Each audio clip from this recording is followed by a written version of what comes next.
What's going on, y'all? Corpus Christi Originals back at it again. Today we got a special episode. We got Isaac Sanchez as guest host, interviewing Trip. But real quick before that, I wanted to give a shout out to our sponsor, South Texas Lacrosse, nonprofit organization, veteran owned and operated.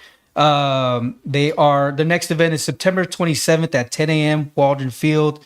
Learn the basics of lacrosse before the fall season starts October 22nd. He's got a link tree, South TX Lacrosse. Check him out. But so without further ado, I got Isaac to come on the stage so he can go ahead and host this podcast for us. Man, appreciate it. Man, I just want to say thank you for allowing me this opportunity, man. This is really cool. This is when the conversation started, I wasn't expecting all this to come from it, but I'm glad to be here. Grateful for this opportunity. And I'm glad to have our guest here, man. You've been somebody I've been wanting to like kick it with and like talk to for a minute. I found you first time I saw you was at the Zoo's MC battle. I had never, and you're a local. So I was like, when he asked, like, if you were gonna interview somebody, who would it be? You were at the top of my list already. So I appreciate that. Why don't you give yourself an introduction, man? Tell us about yourself. I'm Trip, born and raised here. Spent a lot of time here. Later chapters of my life ended up being overseas, pursuing some work opportunities. But yeah, this is home. This is always going to be home. It's where my roots are growing in. And man, I love the opportunity, be able to share, kick some knowledge. Yeah, and, just spread some stories, man. There's a lot of life that's been lived. That's man. what I'm interested in. We got a lot of. So that night with the MC battle, I didn't know if I was going to make it or not because I got driven down from Alabama. I was doing a job in Alabama, some side work, and I was trying to make it down in time. And we literally came straight into the event, dropped me off. I changed clothes on the sidewalk right there, hopped into the event. And I was just ready, man. Being in the car that long, you're ready to let out some aggression. So first opponent, good luck. Yeah. And I got to battle my brother Indy in the finals. I've never thought of battling Indy because he's a staple here, man. He was in here like talking about how he didn't win because people were saying we rigged it and all that whatnot. And I was like, that wasn't rigged. Andy getting smoked in the end. Love you, man. But that was ended up being a good battle. Yeah, that's a little stitch that gets annoying when you hear it because Public Zoo has been putting on shows for more than 25 years, to my knowledge, of just my existence within the group, and they've always shown mad love. I've always been comfortable doing shows and knowing where their hearts are at when it comes to music, expression, the dancing, DJing, the whole elements of the matter. And I think, I don't know, even just the little bit I have seen and heard of you, like you're one of us as far as the purity of it. Like when we talked about it on our episode, I want to dive into that here in a bit, but I would say you come from a purist heart, like style, similar to all of us in that sense. Well, I think a lot of us share the same cloth of, especially internally, we love to fraud check people. We love to see something happening and be like, we can tell when someone just learned it last night. And trying to, the first time they read a book, now they want to be the first one on the mic to say they learned something. Like, calm down, man. There's a lot to it because, I got my first hip hop album that I ever owned was a CD, and it was Bone Thugs and Harmony, East 1999. Man, that's what kicked it off. I was gonna ask, but I want to circle back a little bit though, and just curious because this is Corpus Originals Podcast, and one of the ideas I had is because when you're hanging out like with random people, one of the things, especially local, like what's one of the first things people always ask is like, yo, what school did you go to? But I want to take it back. Like, what elementary through high school did you go to? What side of town you from, man? All right. Like the original Southside before it started expanding. Okay. Because I barely counted Kings Crossing Southside. That almost felt like its own division. Almost in like my high school years, we started, San Antonio, it felt like it was its own division. Saratoga and Weber. Okay. But more in between Saratoga, Holly. So the elementary that my parents ended up taking me to was not one that was in my area, not in my district. They ended up taking me to Chula Vista, which was more on the west side off Horn. Yeah. And my sister had already gone there. They loved the fact that it was a fine art school and you could take electives. And at that age, we're talking about 1991, 92. And that would feed back in. So that means you went to Wilson? No, not Wilson. Was it the Gifted in Arts? It's an elementary now. What is it? That middle school. It's a Oh no, so Winseal. so that is the feeder school, right? Right. And I remember doing field trips over there to check out Winseal, but Tom Brown is Okay. That's right. That's in the neighborhood. And what years were these? So I graduated elementary, if that's an honor, 1995. Okay. So No, we're not too much. so then I started, getting into middle school. Those ages, 1999. I'm a freshman. Man, What high time school? flies. Time flies. I Okay, so I know. went from Tom Brown to Carroll High School. Right. R.I.P. Right. Have you been Right? Yeah. I pass it by Yeah. often, man. It's no longer not the place I used to leave my footprints at. Yeah.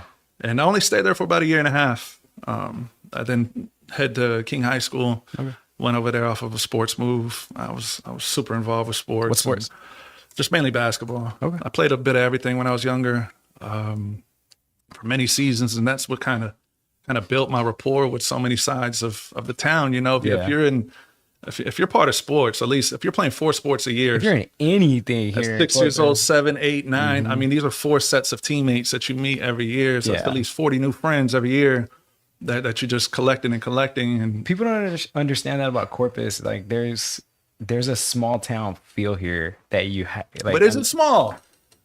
Is it really that small? I mean, what's the what do population? they It's like say? They 320. have the 5 laws of connection or whatever. Did I say that right? But everybody here, I think it's even closer here in Corpus, like 3 or 4. So here's something interesting about Corpus. Let's hear it. It's about 320,000 population. Right. That's bigger than Pittsburgh. Wow. That's some perspective for you. It's roughly the same size as Cincinnati. Okay. Texas, man. and- That's what we consider small. And of the general population, it's even bigger than Venice, Italy. That makes sense. You know, and so where does Corpus get this? You got to stop feeling small after a while. Yeah, that's fair. You know, we're in a part of the states that is growing rapidly. Yeah, but And- like you said, like you play sports with people, like I don't know. you see everybody. Yeah, in you a see year. everybody, you know. Everybody, Yeah. everybody you ever met, you can see in a year. 100%. Yeah, it does, man. And you know, So- but that's some of the charm to it as well. That was I can say that. That was peak 90s you went to school from, man. So what was this? Paint a picture, man. What was the fashion like back then? What were you rocking? And I'm gonna piggyback on that. What was your first intro into hip hop? You said it was the Bone Thugs and Harmony CD, but was it? Oh, we was got that a lot. between We that gap? got a lot to unravel with Yeah. that. So fashion wise, I didn't know how to dress. I mean- I didn't know what I was wearing. Like once I figured it out, like the first things I ran towards was the South Pole, Fat Farm, Okay. FUBU, Rockaware, Aniche.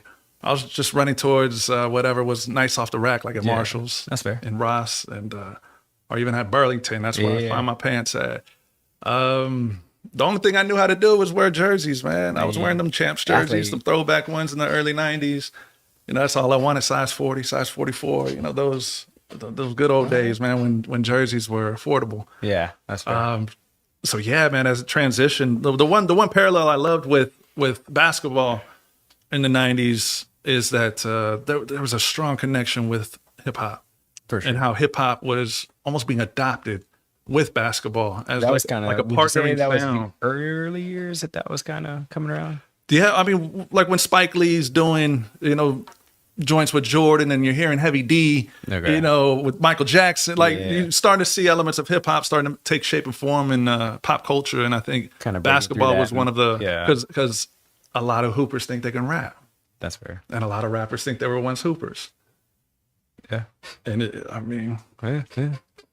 You ain't wrong. so some of the first, some of the first times I can remember, like really diving into, like wearing hip hop on me is first I need to find my voice. Okay. There's no internet really like that back Yeah. then. The library might have had it, but I'm trying to find lyrics to songs. And I remember having to, tape cassette, rewind, play, and just copy out lyrics. Yeah. Some of the first lyrics I ever copied out was a Bone Thugs and Harmony song, Thug Love, Tupac's verse. Okay. I remember writing it on paper and then just rewinding it, playing it again, and rapping it, rewinding it, playing it Dang. again, rapping it. And my friends around that time, I had a few friends at Tom Brown that they started breakdancing often. Okay. And they're pretty nice with it. I was always a little heavier, so it was tougher on my hands. But you got down. I was gonna ask. So was MCing and rapping your first element that you kind of got into? Because I know you DJ now too. Naturally, I'm a writer, so I was naturally already writing things. Okay. I'd already tried to write some whack rhymes as some start outs. But it starts with the pen with me. So I'd say my wit, the gab that I was able to get from, endless game sessions with my parents where the whole room's talking trash and you got to learn how to snap back. Yeah. You kind of form your tongue at an early age. Then when you notice you're around people, how your responses, like your rebuttals to things, are pretty sharp because how you grew up at a home with that. Yeah. And so I always felt like a natural MC. But when you just start seeing, because remember at that time, footage was limited. Right. And when you saw it on TV, you were shocked to see someone break dance, and you almost wanted to run and just record and play at the same time, just to rewind it and see what move they did or something like that. So how to copy it. So for sure, thinking about like Beat Street, and catching Wild Style, even Style Wars. This is around the time I started trying to graffiti for the first time. Nice. You got to get 1,000 whack ones before you finally find your touch. Man, I'm still working. Shout out to Dose. Holding it down, man. He's going worldwide with his stuff, man. Yeah, out in Hawaii. Love to see it. So I would say the order was emceeing, then trying to b-boy. Okay. And then graffiti. Because it popped here around that time. Yeah. And this is me trying to b-boy at like 97. Yeah, that was about. But it was a short span. I stopped by about 99, 2000. That's fair. That was a lot of people broke my ankle in several places in basketball, and I had to focus on priorities.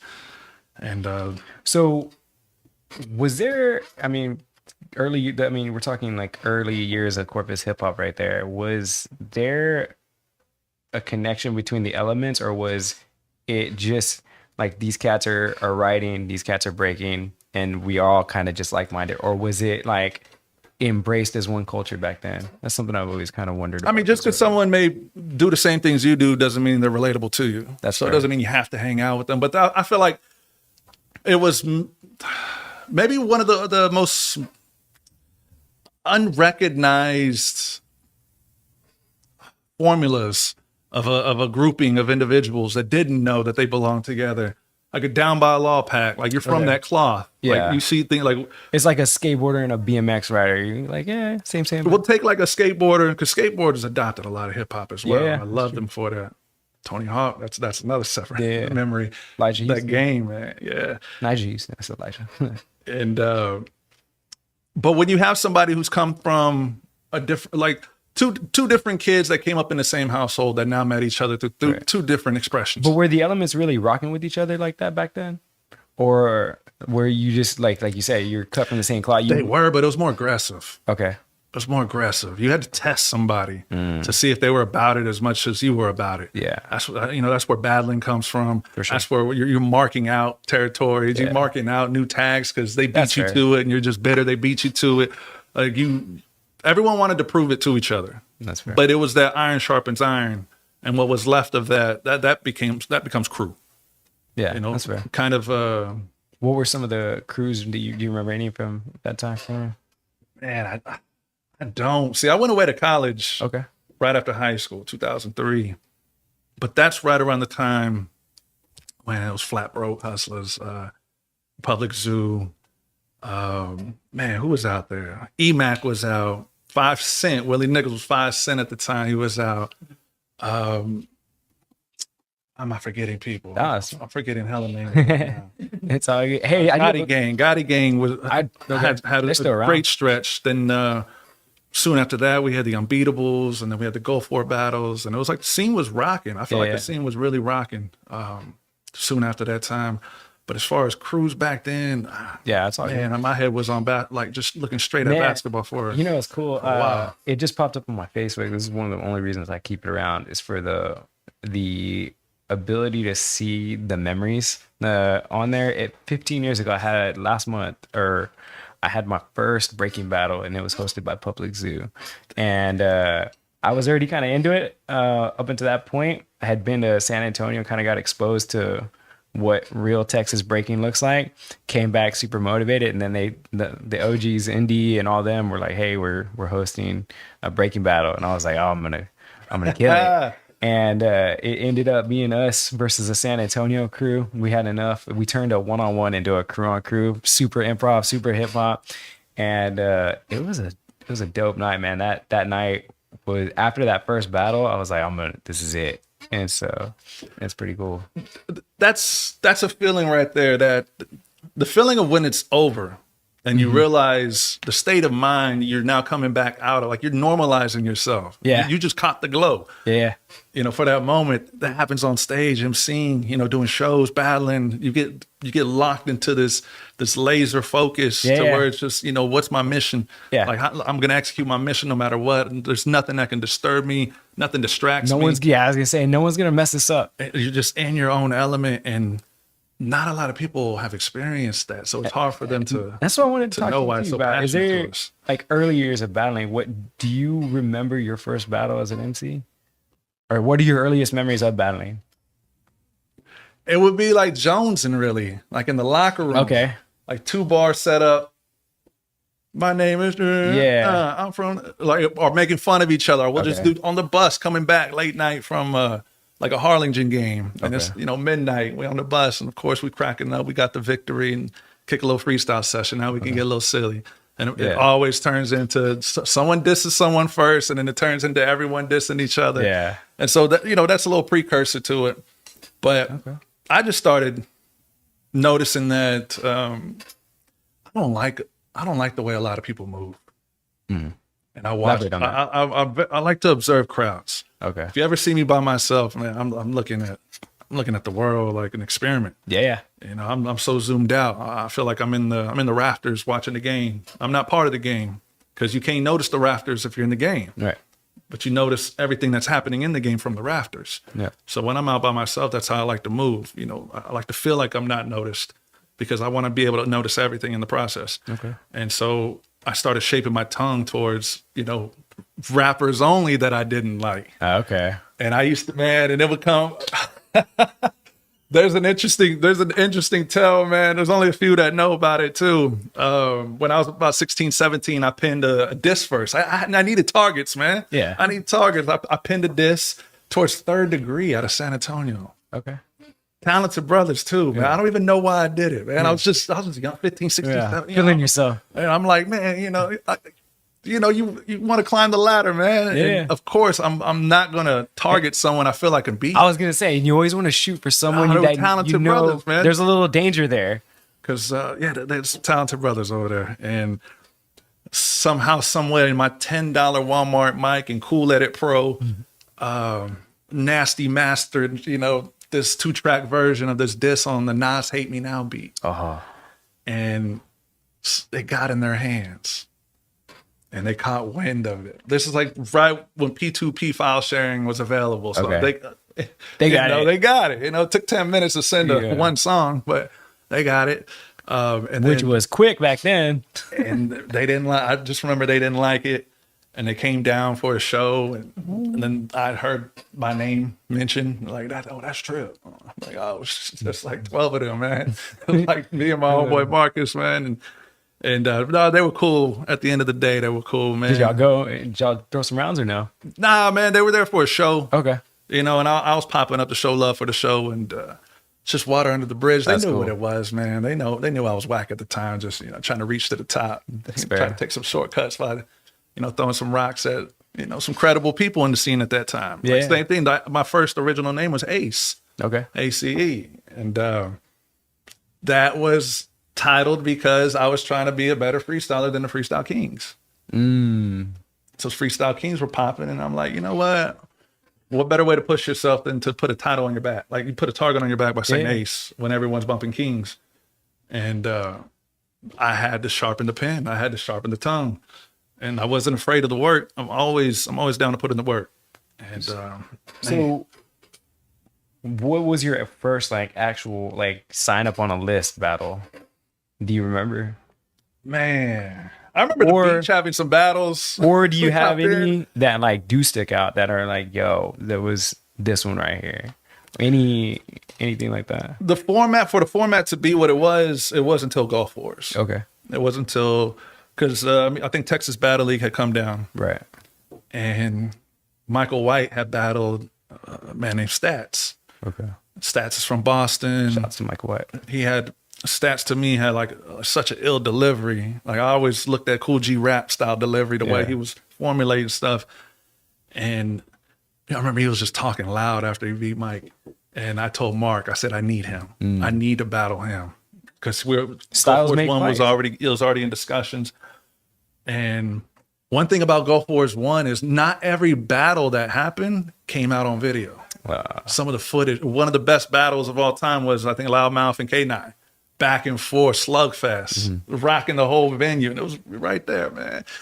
And man, that night was incredible. Shout out DJ Devious. He was there. Everybody who was either part of the scene, wanted to be involved in the scene, or was trying to see what the new scene was about, they were there. Everybody was in attendance. There's a shot on the intro of the Gulf Wars 1 video where you see everybody in that crowd. Yeah. And man, that's a legendary night. There was a lot of key people in there. That's cool, man.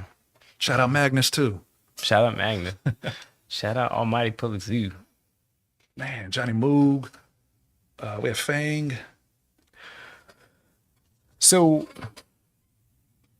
that was like, where was the first time you actually, like, I don't want to take it back and we'll move on, I promise, but I love the subject. Where was the first time you saw like all four elements where they actually had a label like, yo, this is hip hop? Do you have that experience? I mean, I feel like a lot of people do. It sounds like you kind of just grew up and this is what it was. And you're like, I have to research what I'm going to be a part of. Okay. I don't want to be a part of anything without, knowing what I'm getting into. And so with hip hop, I remember seeing KRS-One, and like at a very young age, not even rapping. He was hosting. Okay. And I'd never heard any of his raps before. But for some reason, I kept saying, like, when I think of hip hop, this guy emulates exactly what I think of hip hop.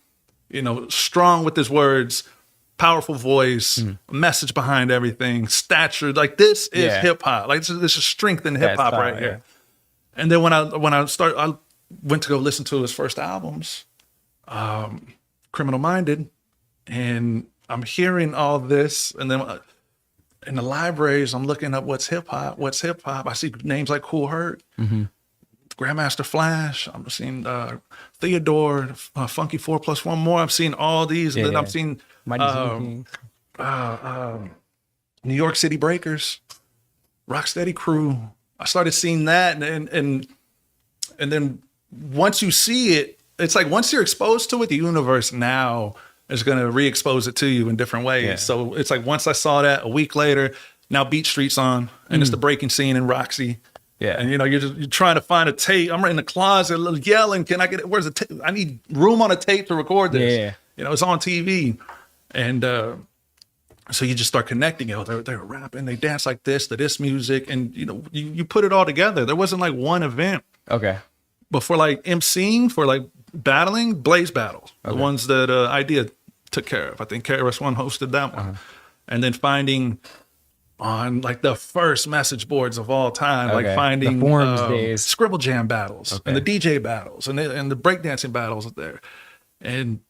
It just felt like a cult classic in the making that I need to be a part of. For sure. Something's making me want to be a part of this more than anything else. So let me ask you this: because you travel now, when you started traveling, was this this isn't hip hop related, right? That's something you do with work. Did I get that right? Right.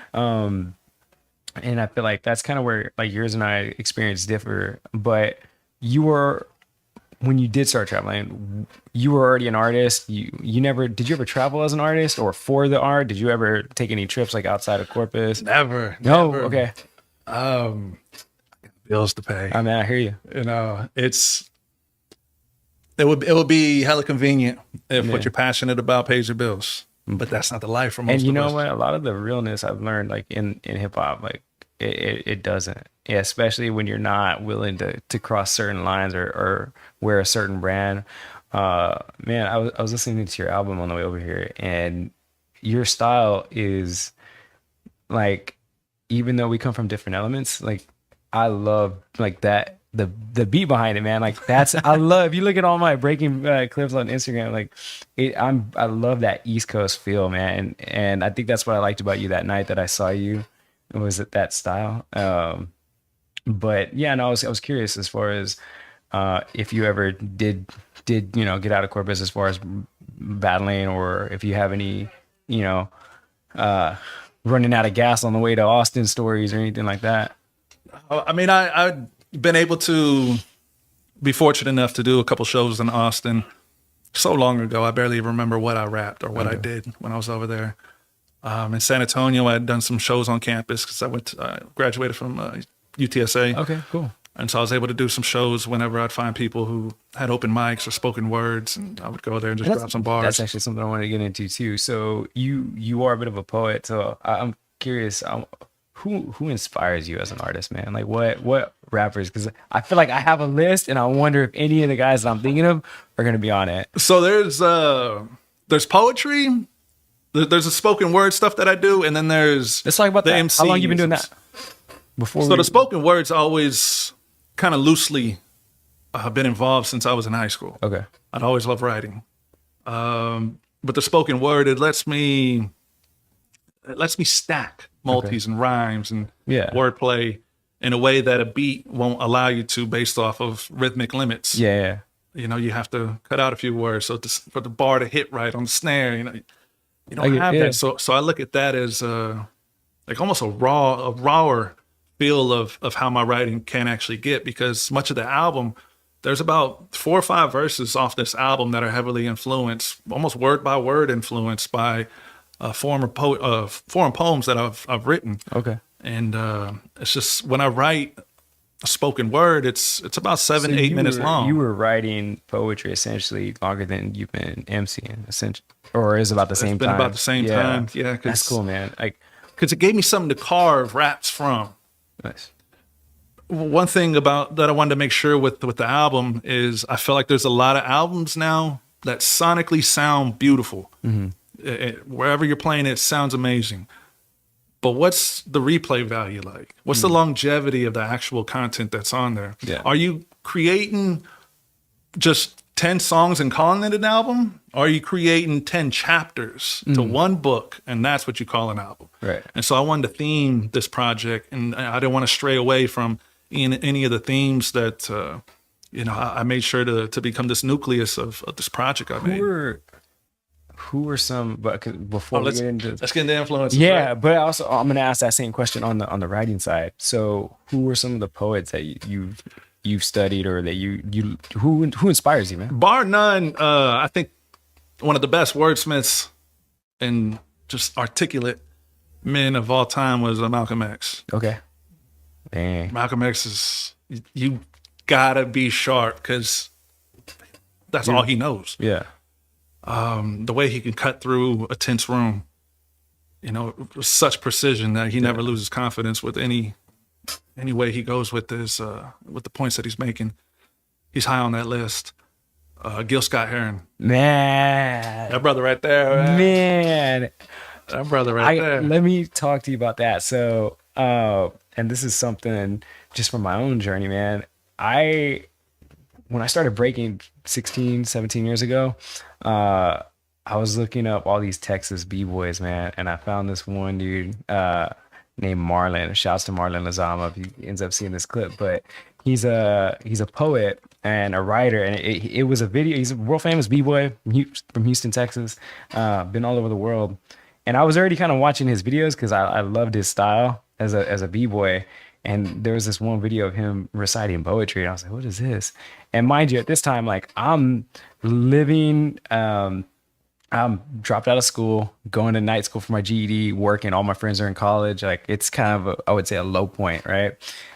Hip hop's kind of the only positive thing I got going on. And then I find this guy, and I'm like, what is this poetry stuff? And mind you, like, the early uneducated days, I didn't realize, like, you can be book smart and street smart. Like you can wear both hats. And seeing him reciting poetry and the way he conducted himself and the way he talked after about education, it changed the game for me, man. And it was from that point on I started taking school serious. I ended up, this isn't about me, but man, I picked up books and I got into reading and poetry. And Gil Scott, like maybe a couple years later, I have his book, man. The revolution will not be televised, man. Yes. Got to save the children. Yeah, man. Powerful figure, powerful man. You hit it with books. Autobiography of Malcolm X was one of the first books I can remember finishing from books that I personally chose to want to read. Remember, school would try to, you got to read Lord of the Flies. You got to read Animal Farm. You got to read, Mice and Men. Yeah. They're classics, but let me find my style. Do you remember, I ask everybody this, do you remember Harrison Bergeron? It was a book. It was like a short story that was in like an English book in like 7th, 8th grade. Not familiar. All right. It's off topic. It was a wild story, but keep going. I was reading those scary stories. Right. With the goosebumps inside the textbook. Goosebumps included, man. Yes, man. I had to get my accelerated reader points up, man. Gotta get that free personal pizza. You ain't lying about that. Yeah. As far as MCs. Okay. Man, okay. This is a tough one. Because we got time. My favorites to listen to when I just want to listen to hip hop are not who inspired me. Okay. Like for instance, my favorites are like Crazy Bone, Project Pat. Okay. Pimp C, Big L. Like it's Corrupt. There's a lot of styles in that. But then the ones who like paved the way for my pen, I'm looking at Cool G Rap. Okay. I'm looking at Rakim. Oh, I love Rakim. Big L again, Lord Finesse, the whole Digging in the Crates crew. Okay. I had a moment right there with them. And then Grand Poobah, J. Rue the Damager, Poe Righteous Teachers, Arrested Development, that Soulquarian group, with De La Soul and Tribe Called Quest, and then they started later adopting elements like Pharaoh Monch is heavily involved in, PharaohTrip, Pharaoh Monch, like there's no mystery behind it. Nas on your list? Nas, for sure. Nas, AZ. Yeah. Man, the list is my favorite MC of all time. Of course, Nas is on the list, man. The list is extensive. Going back to the poetry, man. What about I just had his name too. Saul Williams. Yes, I failed to mention him. He actually ran through my mind as we were talking. I was wondering.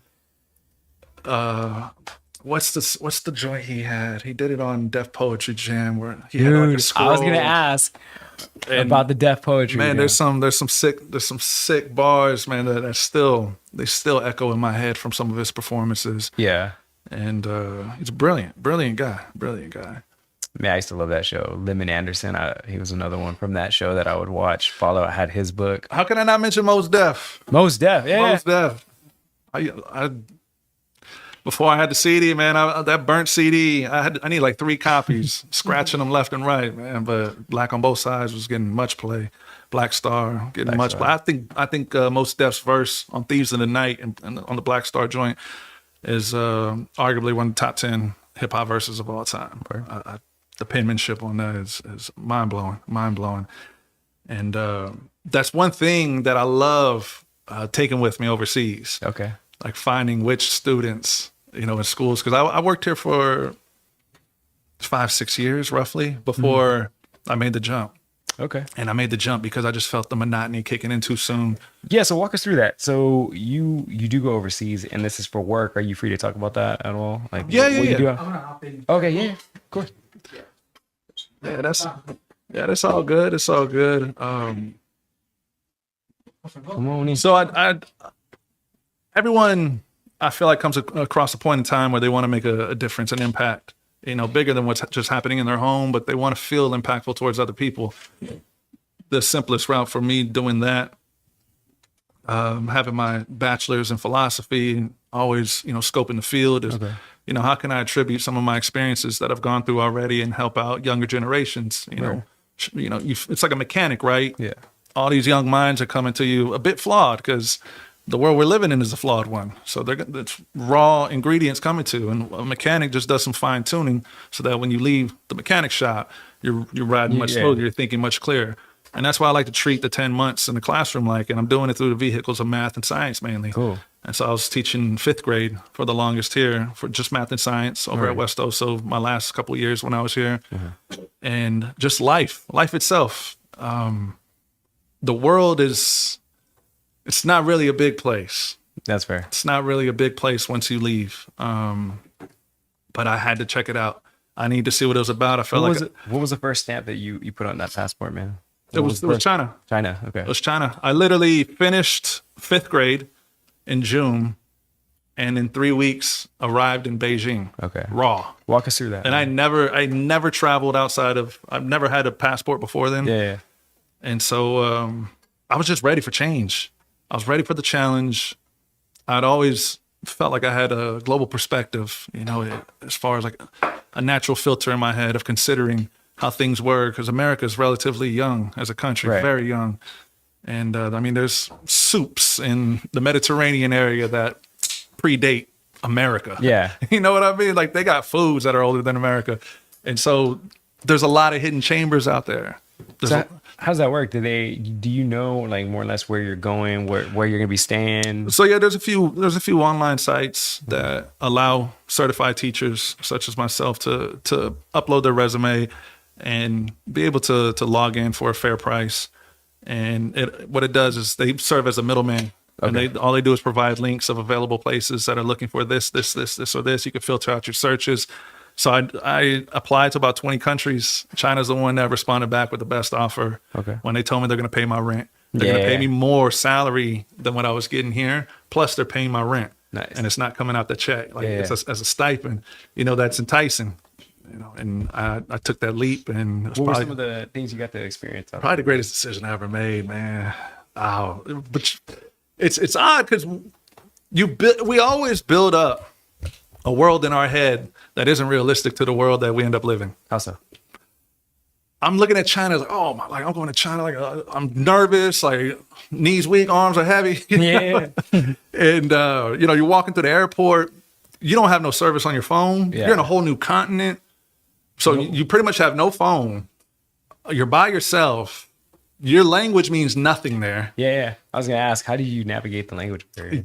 You just have to. You just got to make it happen. You just have to stay calm, man. You're going to think better the calmer you stay. For sure. And so, are you the dumbest person in the airport? With that many people, if you don't feel like you're the dumbest person in the airport, then you're going to figure out how to get out the airport just fine. Like, that's what I'm saying. Everybody's going to get out. What's going on, y'all? Just jumping in. I heard y'all's conversation. I was like, damn, I got to get in. Get in on it, man. It's pretty cool. I ended up, people came up to me immediately. They thought I was somebody. We wouldn't have that problem. I'm getting approached and they're doing that little arch and look like, is that the guy? Were you wearing a jersey or what? Man, I was Adidas sweatpants. I had some Kobe's on. I looked the part. Yeah. And I had a few people help me out. And I got hot spotted onto some service. Signed some autographs. Gotcha. I got picked up, man. But I have, so China was the first stop. Okay. And I stayed there for a little more than 2 years. Was there any students that stuck out? Like any ones that you're like, that kid's gonna, All of them. All of them. The school I was working at, the student population for my area was 99% Chinese. Okay. Well, 99.9, I'll say. China and they were nasty people. The way they could just flip the switch with learning from joking to being silly to we're reviewing, and it's just game time. They're ready to take. Nobody's talking, and it's that type of environment where if someone's talking, they're shutting them up for you. So I love that as a teacher. Yeah. Because this matters. They gotta deliver these results to their parents who are paying this much money to have them at this school to get a foreign teacher to teach them. Oh man. You teach the same stuff here that you do over there? No. So actually, the least amount of my teaching experience was here because it's so strict on like, for instance, I'm certified grades 4 through 6, all subjects, all core subjects. I chose math and science because I think they're the best subjects. Okay. They're easier to have the most fun with. if you do them right. And they also mean something at the end of the year because they're tested. English or history or something. Right. And I think they're translatable subjects wherever you go. That's fair. They matter. And so when I went to China, they pegged me at an English training school, and I got out of it. And then I ended up working at a high school. And I had never taught Algebra 2 honors, Chemistry 2 honors, Biology 2 honors. This is a big step up from 5th grade West Oso science. You know, I'm now in Beijing, the capital of China, you know, teaching kids who are expected to be something in life. How much of that was like learning as you go yourself? 80% of teaching is how well you host the information. Okay. So a good host can always get by any lesson. That's fair. If I need to stall, I can have them research things and come coming up. from our world. Do you feel like you need to know the subject like all the way or just a little Always bit? helps. Oh, okay. Always That helps. makes sense. But you don't need to, but it always helps. I didn't have time to learn Algebra 2, Chemistry, and Biology. Right. In one school year. Yeah. But I have time. Shout out to the brothers over there. But I had time on my taxi. I had 30 minutes every day to get up there. So I'm going to learn Algebra 2 right here. Okay. My first period was an off period. So I'm going to learn Chemistry and Biology right there. And so I had, you know, set moments, and I did it the same day because I didn't want to lose any information overnight. I want to keep it fresh if I'm going to teach it. And I had students, like as I check for understanding, I always have students, you know, model their work, doing their own presentations, doing things like a business world will want them to do. You know, we'll set it up, you know, business-like. I give everybody surveys on what they felt they could have improved from it. And, you know, anonymous surveys. And it was very respectful, very honest, very open. And they end up teaching you a lot more about the subject as well when you allow their voices to be heard. You know, you don't know everything. That's fair. Obviously, I don't because I never even taught it before. Right. Yeah. But I know I have the ability to teach chemistry. And since that time, what I learned, so after I left China, I ended up in Thailand teaching middle school. Coming back to the States. Yeah, I was the department head for middle school science. Okay. And my 6th graders in there were learning chemistry by the end of the year. It's amazing. Man. Because we went online. So I got to Thailand in 2020 when COVID kicked off. Okay. And we had to go to online. By the end of the year, when we had to do online lessons, we already finished out the entire curriculum. And so our mandatory hours sessions online, I had them doing chemistry work. And I just kept telling them, finish it and go back to your parents. Go let them know. Go let them know what we just did. And they're counting atoms. They're counting. Wow. They're able to balance equations. And that's what I mean by the hosting of it. I'm not there to act like I'm smarter than them. Right. I'm there to introduce some things in a way that I feel like no one else is introducing it like. Like with math, for instance, I say the biggest number you're ever going to deal with is 9. Wow. That's literally the biggest number you need to ever execute, 9. Because let's say you have 91 times 91. Well, that 9 times 9 is going to be the hardest part of it. Okay. Everything is single digit calculation. Okay. So the rudimental portion, I guess, of that whatever, like mathematics, for instance, is just 0 through 9 as of the basics of math itself. Right. 0 through 9 has created an unlimited scope of the depth of mathematics. Okay. And to me, it's fascinating, but at the same time, get your 1 through 9s down every way you can. Know how to divide by 9, no matter what the number. I'm just kidding. You know, and I in my head, I'm looking at it like tool sizes. Like if you're going to use the 9 drill bit, it's going to make, if you're dividing, you're going to cut out this much each time, you know. Doesn't matter how big it is. If you're using this bit, it's going to be more numbers because it's a smaller bit.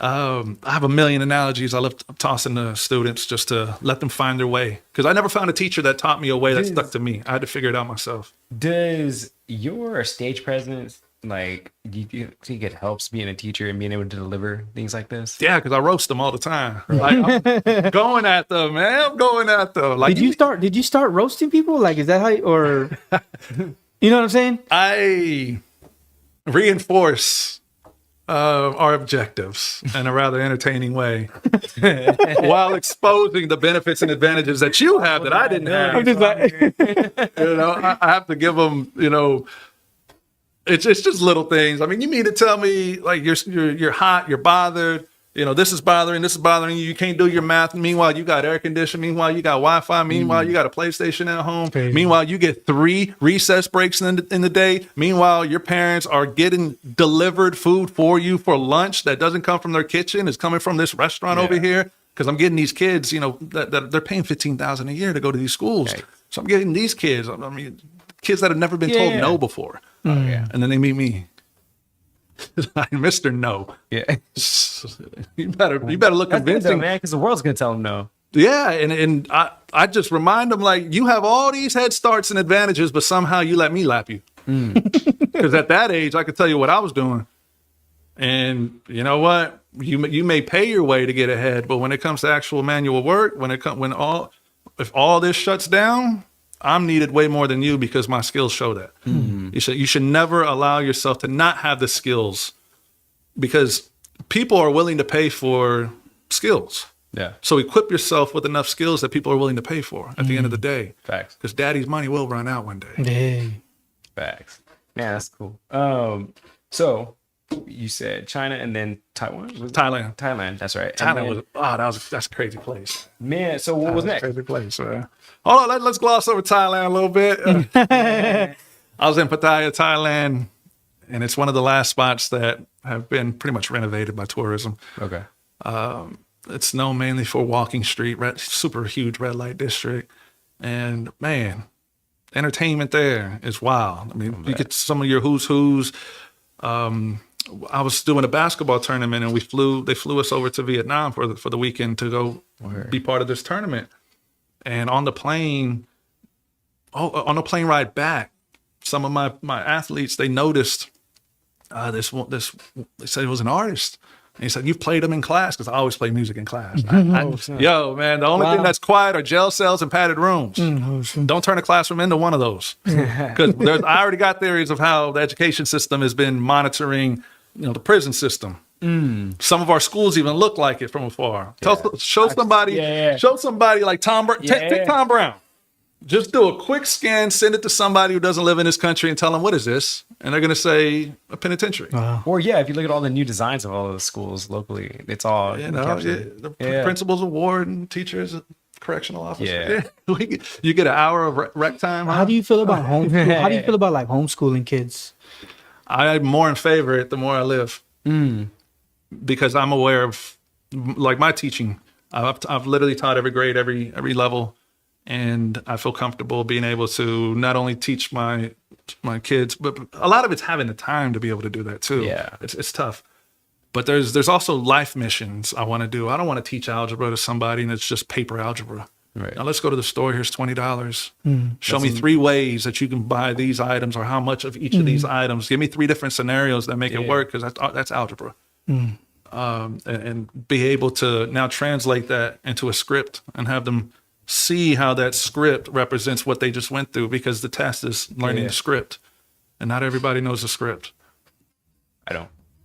That's where I think it's tricky. I did all 3, man. I did homeschool, public school, and private school. And people always ask, like, what I liked better. I think what I liked better didn't line up with what was best for me. If I'm being honest, I would say private school probably would have been the best option. We couldn't afford to keep doing that, I liked homeschooling, but I missed the public aspect of public. But the survival of public school.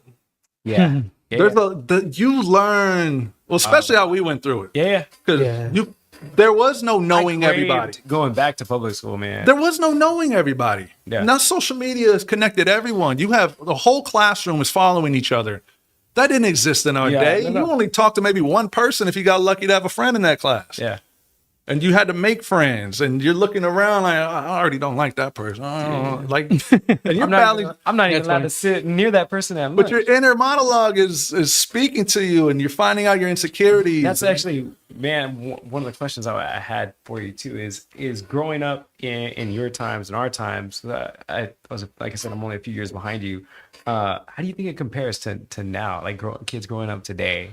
It's scarier here. Oh, I bet. Scarier here. So I say that because let me jump ahead a little bit. I most recently came back from Greece. Okay. And so where I was living in Kypseli, and it's well known area in Greece, just above the city center, and some real residential areas. But every time I arrive home and walk out to go get food at a restaurant, La Taverna, the kids are out. Everyone's playing. The moms are out. The dads are out. The kids are out. Yeah. You see the young kids, kicking the ball around, setting up their own goals and whatnot. You see the older kids already grouped up, like looking across the section. The girls are looking at the boys.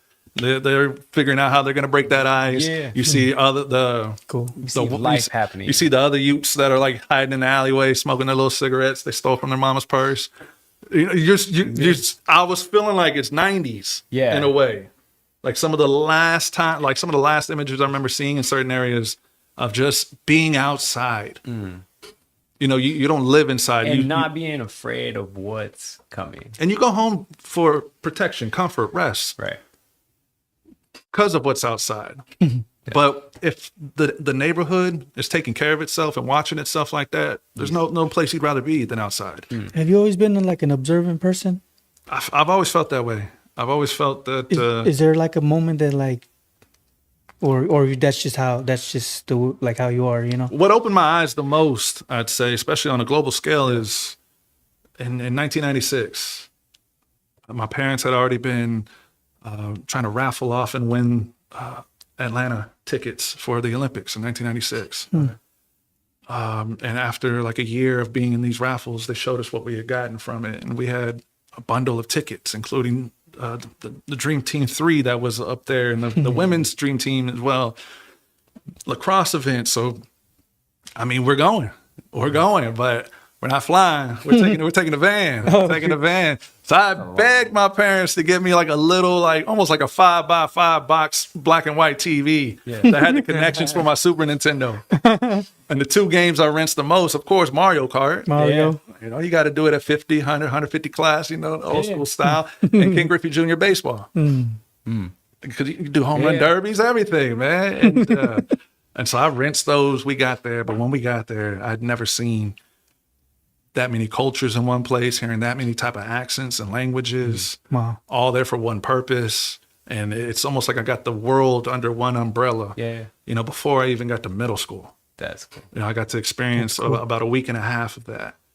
And to that point, I don't think I'd ever been out of Texas. Okay. So that was a big moment. And you're traveling through the backwoods of Louisiana, Mississippi, and this is where I'm like, wait, don't they got a movie like Mississippi Burning? Like, I'm 9. When you used to open up the newspaper to see, what's showing and some of the TV ads. The houses look different, the trees look different, the layout, the landscape looks different, the people talk different. And I always like to use that as symbolisms of the current status of where the generations being the way they're now allowed to think. It's almost dulling it. It's losing its vibrancy, and you don't think I think that's dangerous. You don't think that's the phones and social media has a lot to do with that? No, for sure. Shorter attention spans. 100%. A short attention span will rely on more resources for entertainment. And so the more resources you're allowing yourself to be distracted by, the more influence you're allowing to be puppeteered by. And there's not many people thinking for themselves anymore. Some people are so caught up that they don't even know they're caught up. And they're the most dangerous ones. Those are the most dangerous ones. I take no place in politics. I take no place in religion. I take no place in anything that I felt like has already been manipulated more times than days I've been on Earth. That's fair. And so I'd rather take a step away, especially when I see the reactions that come of people when they're debating or going about things that way. It gets very violent very fast. And not all violence is the same violence. You can't help but notice, and I think even when we were talking about on the Public Zoo episode with like the kids battling, like coming from a generation where we had to go and make friends without devices, where we had to, your words, there was consequences. Yeah, we had free speech in the playground, but free speech could end up getting punched in the face. I was just saying that, man. Look, and so when you come up like that, and you go to a battle, whether it's breakdancing or MCing, like, yo, like, I'm fine after this. Like, I'll take an L because, you know what I mean? Like, it's in the scheme of things, it's not that big of a deal, whether the odds were in my favor or not. You know what I mean? Right. And you touched on something. I don't feel like free exists. I don't feel like freedom. I think it's more an illusion. It's not a solution. It's not a realistic place to get.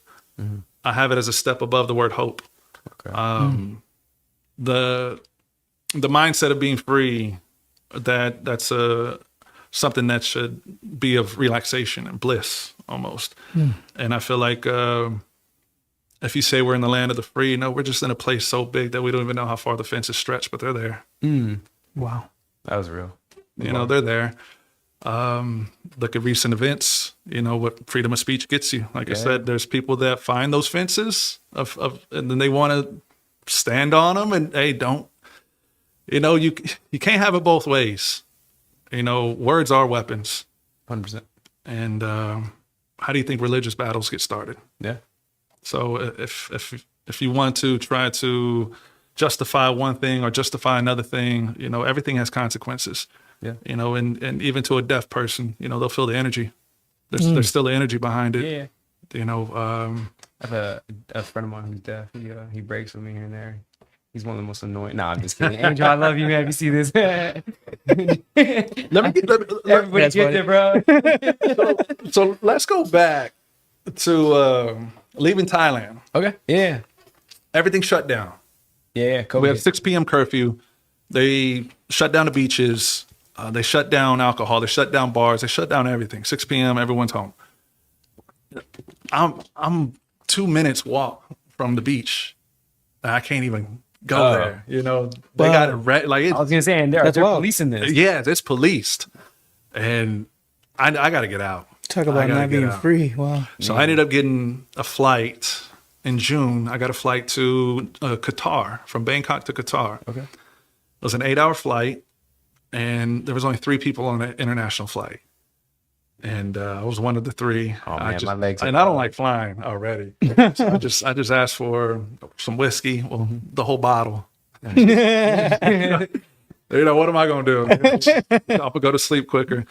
And I ended up in Qatar, and from Qatar I flew 16 hours to Chicago. Holy smoke! And then I'm already seeing how COVID is being treated in Thailand, now in Qatar, now in Chicago. Wow. And then of course in America we have 50 different, you know, ways of behavior due to 50 different states. And so Chicago, when I came down to Corpus, that's when I stayed some time down here. I mean, nobody knew what the hell was going on at that point. And oddly enough, after enough time, it's time to go back to work. I got to get back to work. I got to get out of here. I've caught up with everybody.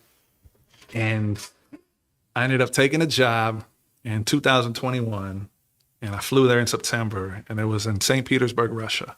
Nice. Oh. I went from Thailand to Russia, and, you know, someone who has come up, you know, with the ears, you know, I hear the news. For 2 of my first 3 countries of living in to be China and Russia. But what I love about it is China doesn't think I'm American. Thailand doesn't think I'm American. Wow, that's crazy. Russia doesn't think I'm American. I'm not the identity of America. Right. Yeah.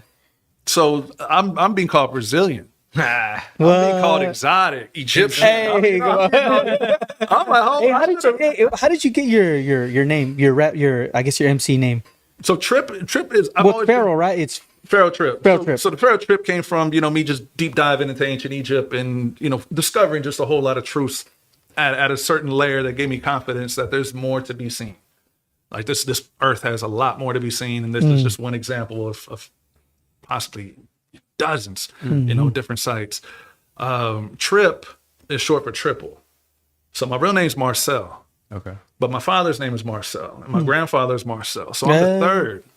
So in the household, Marcel is my father. Trip, it was just a shorter version of the third, triple. That's cool. And so my parents always called me Trip. I've never heard them ever call me Marcel. So that's just naturally been my name. Are your what's the nationality of your folks, if you don't mind me asking? My mom's from Robstown, Texas. Yay! Shout out cotton pickers. Come on, bro. Shout out cotton pickers. I see the videos. Come on, dog. I'm like, no, my mom picked cotton. Yeah. You know, my aunts picked. My uncles picked cotton. You know, that's the reality. That was the best job available for people there for a long time. And my father was from original Hillcrest, North Side.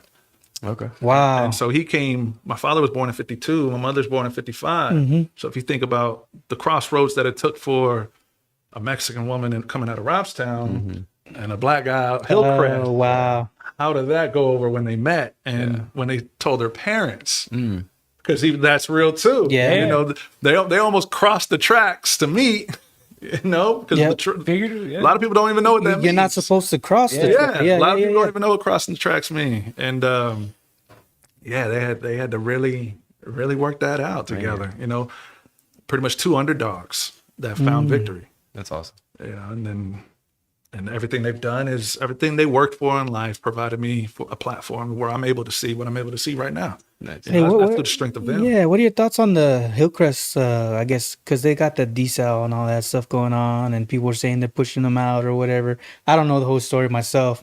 Since did you spend time in Hillcrest as a kid? Or? No. So my father had already moved out. They'd already gotten out. It's just one of those natural things where, you know, your father doesn't want you to repeat the life that you just came out of. Right. You know, he'd rather take chances elsewhere. And my mother was the same way. And so they met mutually on that, decided to, you know, put me, I guess, in a growing area of the city. And it worked out, you know, real well. The original Southside. So, which is where like like what are you saying? Like the original Southside. I mean, I always considered it where the Southside baseball field is. Like Cabinets? You know what I mean? See, I'm closer to Cabinets. Okay. Closer in that area, but I guess I'm more on the eastern part, on the south. Oh man, you just touched up on something. I'm slipping my train of thought right now. Was it about the Hillcrest community? Oh man, the new bridge. Oh, yeah. What's the deal with like? Okay, you push all these people out, right? And you're gonna name the bridge what? The New Harbor? You're gonna name it starting with the letter H. Oh, you got to start it, bro. Or did I? I've got you started. I got it started. So the letter H we could have used to just call it Hillcrest Bridge. Oh damn. Yeah, I was listening to a Creon's podcast. You know Creon Martin, right? It's called the Man Look podcast. Anyway, he was talking to somebody from Hillcrest that Elliot Grant was a guy from the Hillcrest community, and they named Elliot Grant, I guess, on the south side. Yeah. They gave it to one of them schools over there. I was like, well, shout out to Mayor John Wimbish. That's my guy, John Crazy, Wimbish, bro. holding it down over there. Yeah, but that was interesting that you were talking about like just naming it the Hillcrest Bridge. It's right there. I mean, there's small acts that will let people at least know that you notice some part of their struggle with having to transition out of where they grew up. Yeah. You know, that's we see it often in history. And if you want to hear more about that, American Autopsy talks all about having to be picked up, gentrified, moved out. It's a cycle, and It's a real thing. It's a real thing. And it's a color-coded cycle. Wow, that's crazy. It's a color-coded cycle. So you have a lot of that in your music and stuff like that, right? Yeah, I was listening. A lot of irony, because I think irony and hypocrisy sleep together. So it's ironic you say this, but you do this. Yeah. Doesn't that make you a hypocrite? So they definitely sleep together, and I love crazy, my writing style loves to find pockets of irony. That's the poet in you. And a lot of my students always come out and they have things they want to ask about America and everything. And I got to give them sharp vagueness.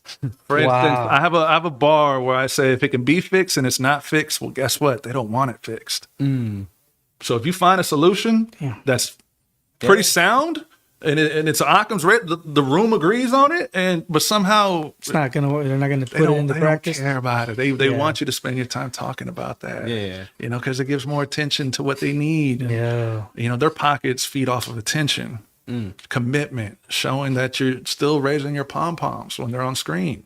You know, it's deep, man, and that's one thing I love seeing overseas. Like, so when I got to Russia, 2021. So what happened in February 2022? The invasion of Ukraine. I was over there when that popped off. Oh, snap. Yeah, our head teacher, our principal, and like 6-7 members of staff like jetted overnight Didn't even think twice. Didn't tell nobody. We didn't know until we showed up to work. Yeah. Understaffed, and then embassies are leaving left and right, which means those kids have to leave too. Yeah. And those kids have been friends with these kids, and I'm seeing friendships split because of war. Yeah. You know, these are I will say intentional acts. There's no unintentional acts when you send missiles. Yeah. Or when you're targeting, you know, areas that aren't bases. You go into residential areas, and that goes for anybody. Yeah. Man, there's a lot of social, emotional healing that needs to be done, and that's where I feel like your duty as a teacher is you know, suited. You know, it's not when class is perfect. It's when real life is happening, and these kids still rely on you for 6 hours of the day. You know, they need to hear something that can stick, and so all I did was just try to give them things that can stick in life.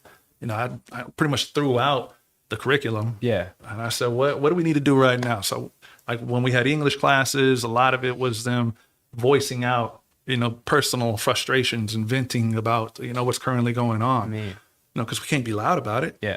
But we can pin things down. We can author it. You know, we can keep it to ourselves, you know, treat it like a class diary. Do you consider that like a way of teaching them, like, I guess, hip hop?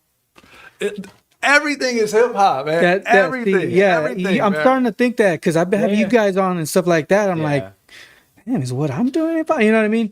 So hip hop is the soul food of music because soul food came from the scraps. Right. Hip hop was born out the scraps. Right. Wow. It found itself and it created a generation. And what we're seeing is a generation that now is representing itself with the elements of it having to find itself. There is no father of hip hop. There's a birth of hip hop. Right. And there's a bunch of influences. There's a lot of ingredients that go into it. But when we're talking about like the nature of it, no, it's not like blues. Yeah. You know what I mean? The blues goes back to an instrument, which goes back, you know, to ancient times in the world. How do you figure with there being 4 elements? Well, because hip hop, the energy in hip hop was rooted more on I'm gonna prove you right, or it's the have-nots. This is all I got. Yeah. You know, for instance, when you bomb a train, Right. for the first time, all white train, no one's done that. And put on your goggles of a 13-year-old kid in like 1980 who bombed his first train. Who's not excelling at school, probably coming from a broken home, on the street more hours in the day than he needs to be. And he sees his piece ride by knowing that the whole city sees his piece. Right. Like that little spark of like that's hip hop. That you now felt seen. Interesting. Yeah. Your story felt seen. Yeah. There's pain behind the words. There's struggle in the progress. So this is something that I wanted to kind of dive on. It kind of brings up a good point. So that feeling, right? I feel like from my own journey, man, I was chasing the scene and a status and the game, you know what I mean? And getting to various points where you're almost like too hip hop or too different, you know what I mean? Like commercialized hip hop. Would you say just that? Like you too much of a purist, I would say, you know what I mean? Like if you didn't do hip hop my way, like, and this is early years after many books, and you know this, like books will do this to you for a little bit, like they'll flame the ego, like you said earlier. The homeboy reads one book and then he wants to go and torch food. Like coming from that side of things, how do you negate like your experiences coming back to your local hater, you know what I mean, and not having some kind of ego trip about it, you know? And I feel like this is something that, like, now in my older age, I've gotten a better grip on. I'm a man of faith, so I attested to that. But it is something that I feel like a lot of us, like, who do get out and do experience these things, like, that we wrestle with, you know what I mean? Because as much as you always have, like, your core people who are supporting you here, but then you got those ones that are like, yeah. Does that make sense? Like, it does. I personally can't knock anything that I don't participate in. Okay. And that deals with hip hop too. Right. I don't take part in drill rap. I don't listen to it. Right. I don't have an opinion on it. Right. If you play in the room right now, I have a choice to not be in the room. if I don't want to hear it. Right. I'm not going to protest. Too many people want to just stand their ground and protest something immediately to feel heard. No, you're annoying. Right. You're going to make me want to be around you less. Yeah. There comes a time, and I felt like certain experiences will do it to you. Like you Yoda out. Okay. You just hit a level to where if somebody's upset with me or frustrated with me, they clearly don't even know who I am. Right. Because everybody I've had a chance to sit down with, talk with, build with, eat with, we're all good still. Right. No matter what areas in life they chose to take after that, they know that there was always peace when we were around each other. Right. Like I don't go around the world making enemies. They're already naturally there. I don't need to make more to make my job harder. They're already going to be there. And so if anybody, has an opinion, maybe it's just not their time yet. It's not everybody's time to understand the words that you speak. Right. There was a point in time where I would have been annoyed with myself with this album. I don't want to hear that. But now I'm at that point in my life where, I feel, this is essential. It's what the soil needs, to grow. Yeah, no, I guess I was getting at like more chasing. I think for a while, and this is just from my own journey, man, like I had this notion of what I wanted to look like and sound like and be like and break like and think like, and you know what I mean? And then when you finally get that, it get to a level where I wouldn't say if I ever fully achieved it, but you get to a certain level where you're there, and that's cool. You got what you wanted. It's not. Yeah, I don't know. You're still not satisfied with who you are. With writing, yes. Okay. 100% with writing. Beat making, all beat makers, we all think we're the best. We think we're the coldest. You didn't hear it in my JBL. I heard it that night. B-boys with practices, like we're always the best B-boy in practice. For sure, man. Man. But with writing, I feel that way heavy with the writing. I'm so meticulous with the writing. I love hearing somebody say, this guy's nice, because it makes me want to now scope it. See, like to my scale, is he nice? One of the first artists I felt like that about was Lupe Fiasco. Ooh. Because I was just talking to my church brother about that guy. So Lupe Fiasco, let me backtrack it a bit. At UTSA one weekend at Stubbs, Roots were having a show.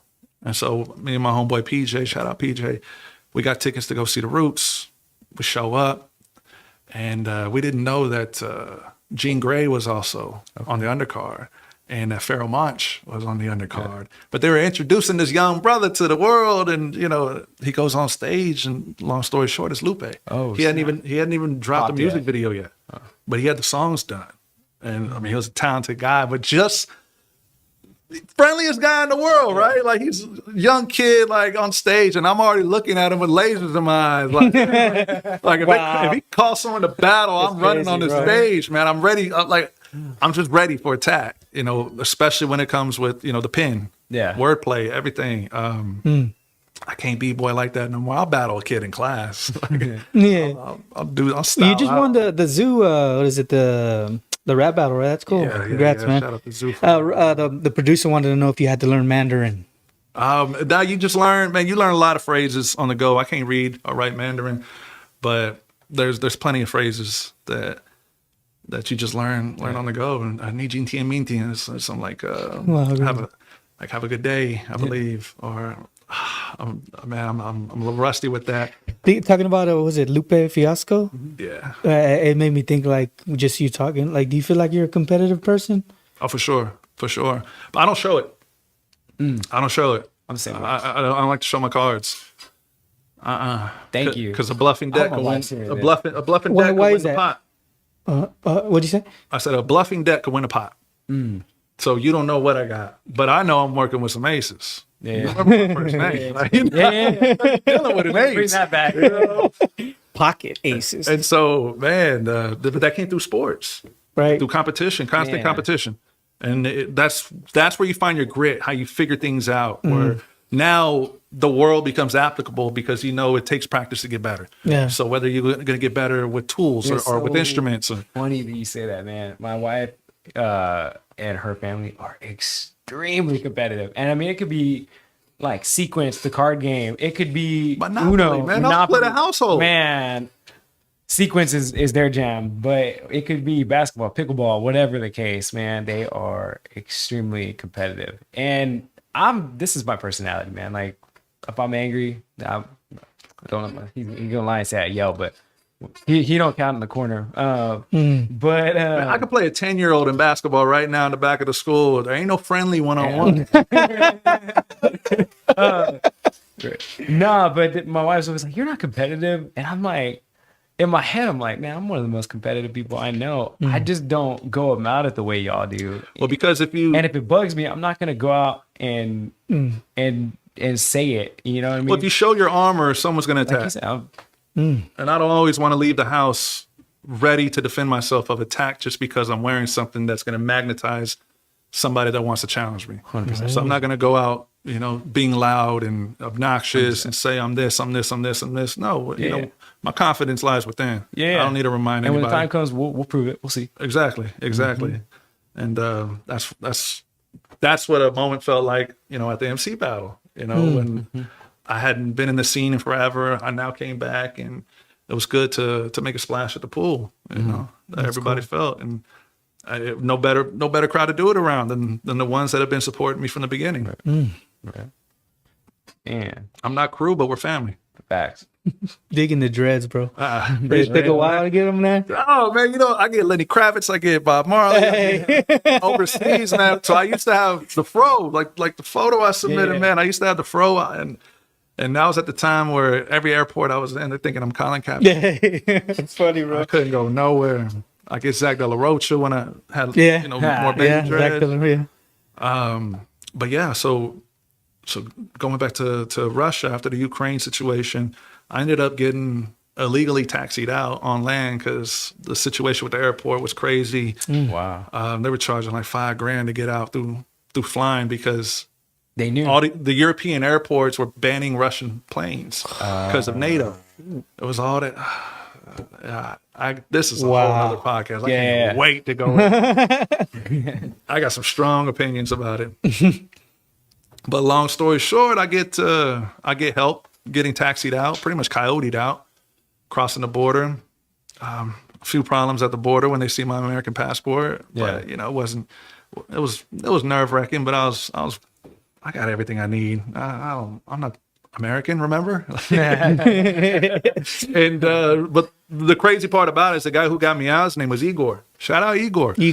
But Igor had, the whole Russian stereotype kid, the kid to the key in a Beamer taking me out. And I paid $500 to get him to do this. So he came from Finland. He came down to pick me up in St. Petersburg. Dude, how'd you find out about him? Through a South African that was married to a Russian. Crazy, bro. That's wild, bro. I got some good people over there, man. Shout out my South Africans too. You paid $500 for him to take you. So he picks me up, we cross and everything. 5 minutes before we get to the border, he pulls over and he goes, I need you to sit in the front. And I'm like, all right. I heard rumors that this was okay. He wants to look like and then as I'm getting my stuff, because my friend, I am very sorry. You don't want to hear sorry in an accent 5 minutes from the border. Yeah. He goes, this is very dangerous. And I'm like, yo, you could have prepped me on this. Well, you could have, If they got, trying to figure out how to tell you. If they got a blood pressure machine here, I'm done. Yeah. Let's see how tense I am. Could have this conversation at the start of the funny. And so he goes, oh, everything fine. Because the car had Swedish license plates. Okay. And then he showed me a Swedish passport. Oh. This guy's not Swedish. He is not Swedish. His name's Igor. Yeah. And man, sure enough, his documentation, they let him pass like nothing. Nothing. I'm like, oh, he got it together. I'm looking at our car. They're like stripping the car. They're taking out the seats. They're looking for every type of contraband they can. Yeah. They didn't find nothing. We get past. I get past. We take off. And he goes, my friend, I'm not from Sweden. No, Finland. I'm not from Finland. I'm like, I apologize for that mistake. So where are you from? So I'm from Ukraine. Whoa. My brother, I'm from Ukraine. Ukraine. Oh, it's all funny, man. What kind of joke is this, man? So that's the crazy part. Ukraine refugees moved to Finland because they were offering packages for refugees. Okay. They allowed them like instant citizenship. And he's picking up a And side he hustle. picked up a car, Swedish plate, or Finnish plates, and a passport. And he's been taxiing back and forth from Russia, picking up people like me. And he did it. He said he did it 17 times. Uber right there. 17. He had done it 17 times. I mean, that's a good record to have. Yeah, it's like I didn't know. I didn't even know what to call it. It was like the Harriet Tubman of the Slavic region. Like So you traveled to where? To so after I left Russia, I got a job in so you Costa stayed Rica. there. Wow. I got a job in Costa Rica, so I flew over to Costa Rica, stayed there for a year, and then ended up getting a job opportunity in Athens, Greece, and then I jumped over there. But every spot I've been in, though, I find a way to get involved in the scene. I've been involved in the scene somehow, some way, everywhere. I've done open mics everywhere I've been. Wow. I've done shows. I hosted hip hop night in Beijing at a club called Hot Cat Club That's for multiple months, and it came about after I bombed on a comedy open mic night. no. Too much whiskey.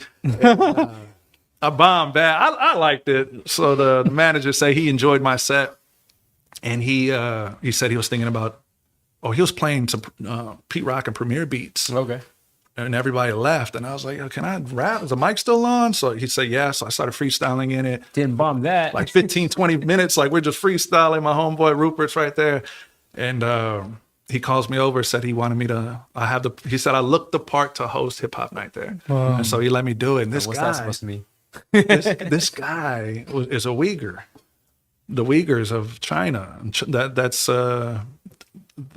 so that division of Chinese people, through my understanding, I could be very wrong, but they're more of like a Muslim faith that is completely being eradicated. Wow. They're being Gestapo. Wow. No questions asked. Take you. You're thrown into camp. Whoa.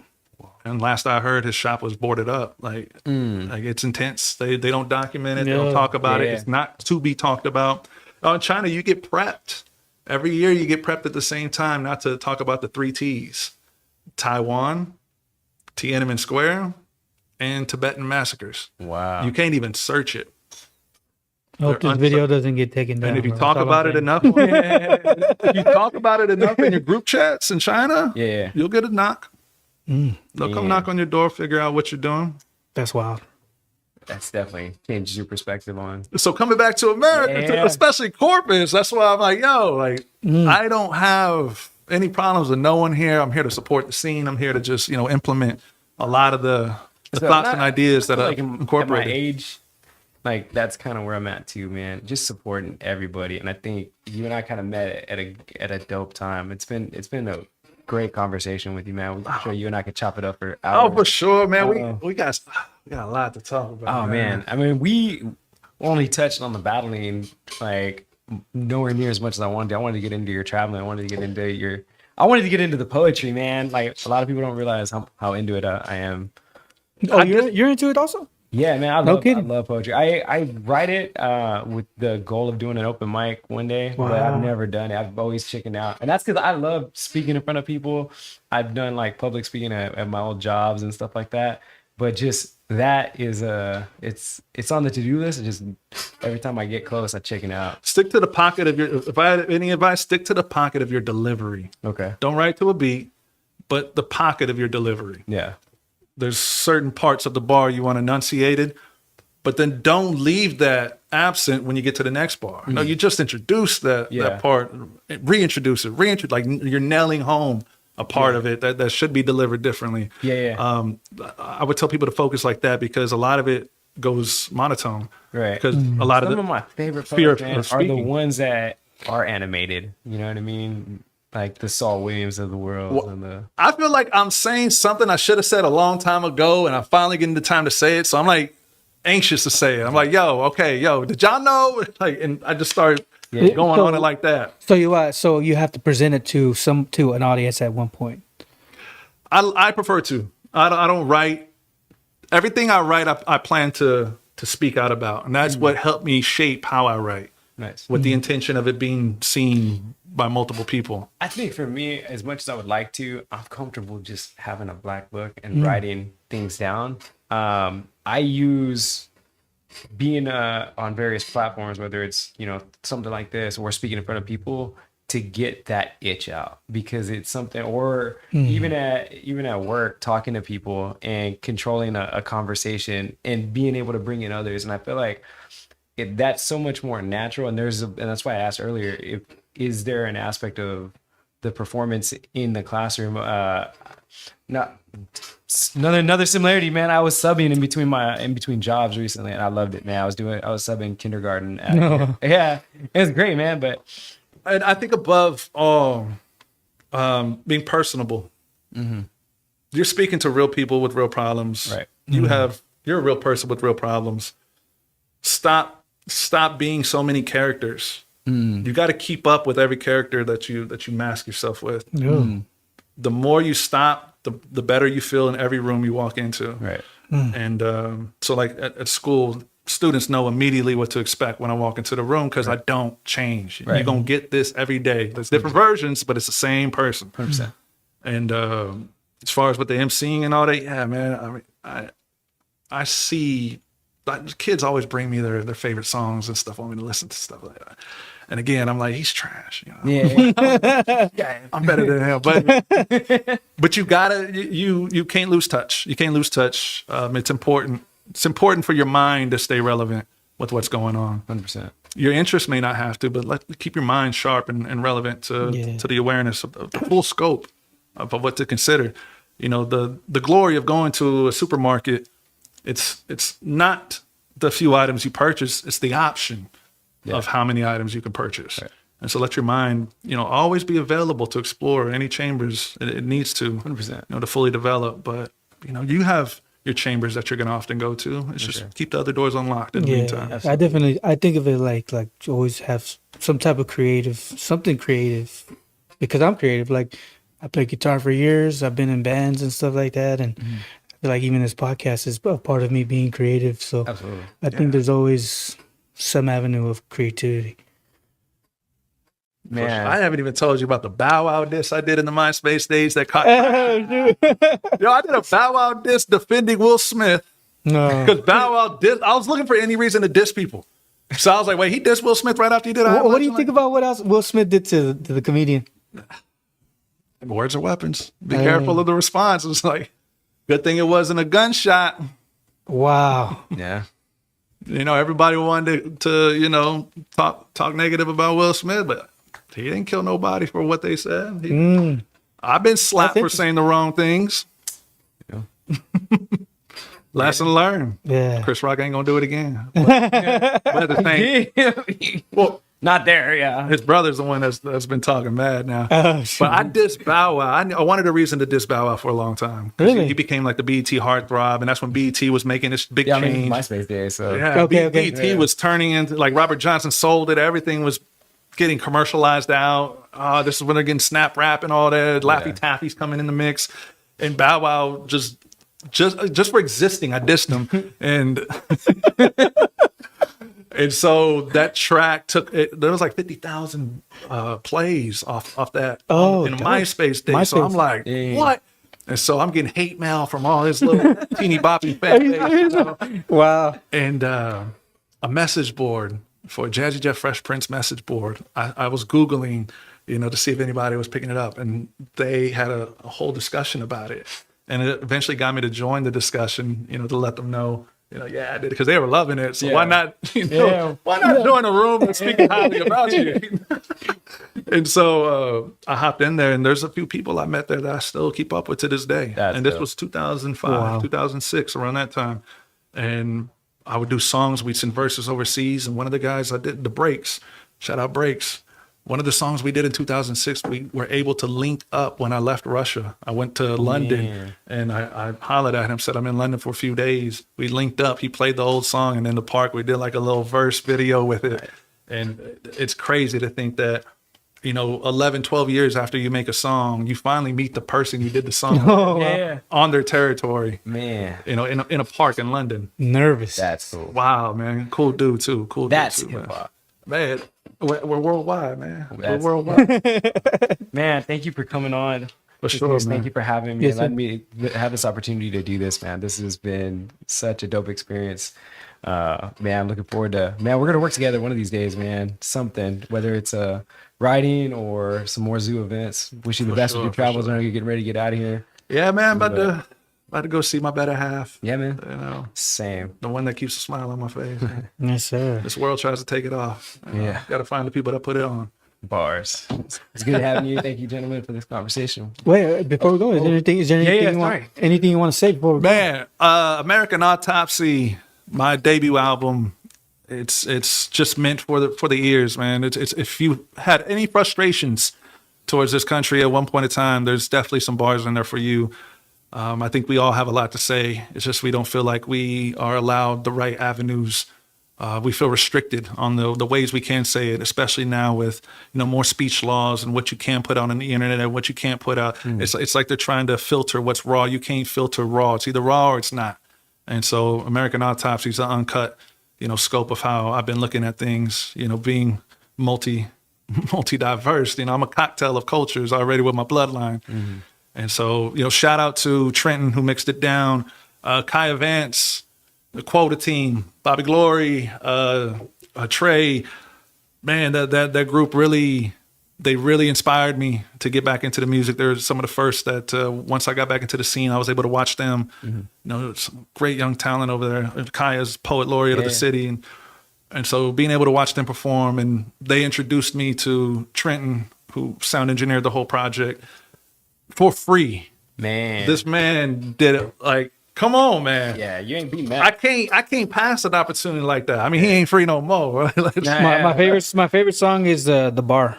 Oh, the bar. Yeah, man. That was real. It's real chill, bro. Your voice is it's a real good. Not every boy becomes a man. Check his mannerisms. Yeah, the way you even kick it off, it's like it's talking about learning physics and whatever. Went from watching Went from watching Astros to learning natural physics. Type to make you feel that way. Go ask a catalyst. Cataclysmic, yeah. All that. When I was born, the planet shifted. Go ask a catalyst. They're gonna say my first steps are cataclysmic. Catechisms of Catholics and Baptists. Imagine Christians lying to me about them black Egyptians. Sacrilegious. Yeah, that's a good jam right there. I appreciate that, brother, man. Yeah, every song on the album, by the way, had about 4 versions. Whoa! Because the beats all came from overseas when I was overseas. Okay. I started shaping all the rhymes once I got back here, but there are pieces from other unfinished notebooks. That. And I just made sure it all worked out right. Perform any of the other versions, like when you do, or do you think it'll be like a feeling kind of thing? Like, you know what, tonight I think this it'd have to be impromptu. It's not something I can decide because there's definitely some edits I made purposely. Yeah, and I got to keep it vague. That's the point of secrets, man. I put it this way. You're gonna show me your cards. I got you. There's the Lost Files coming out. Cool. American Autopsy Lost Files. What didn't make the cut, but some of those I had to make a business decision. Yeah.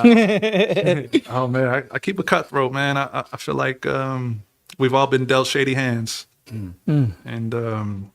we're all trying to play the best of our abilities. Right. And so I appreciate y'all giving me the time to. Likewise, man. Thank you. Get some exposure, man. I've been like a fly on the wall watching. Man. The progression. Public Zoo, bro. Shout out. Yes, sir. Yes, sir. Shout out to all Public Zoo, man. Yeah, I really held it down. Shout outs. Just everybody, man. I don't have enough people I can shout out. Moi brate, moi sestria, žic na Chibarotia, to my people out in Russia. Hasta la victoria siempre. There you go. That's a good way to end it, man.